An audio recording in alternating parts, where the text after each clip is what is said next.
તમને ખબર પડી ધોરણ 8 ના છોકરાએ ધોરણ 10 ના છોકરાને સ્કૂલમાં મારી નાખ્યો. અમદાવાદની 7th ડે સ્કૂલમાં એક વિદ્યાર્થીની ગઈકાલે હત્યા આપણે નેહાને ફોન કરો ને.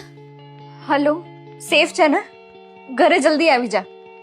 ના ના, કઈ નથી થયું, બસ આવી જા. અત્યાર સુધી આપણે સ્કૂલને સેફ માનતા હતા આપણા છોકરાઓ માટે. હવે તો એ પણ સેફ નથી. એના મા બાપને તો એવું જ હશે ને કે હમણાં મારો છોકરો ભણીને આવશે. ત્યાં તો આવું થઈ ગયું. જેને કર્યું છે ને એને સજા તો મળવી જ જોઈએ. અરે આવા છોકરાઓના તો મા બાપને સજા મળવી જોઈએ. પોતાનો છોકરો શું કરે છે, કોની સાથે ફરે છે, કેવા વિચારો કરે છે, એનું પણ ધ્યાન નથી રાખતા. અને સ્કૂલના આવા તો કેવા નિયમો! કોઈ ડર જ નહીં સ્કૂલનો.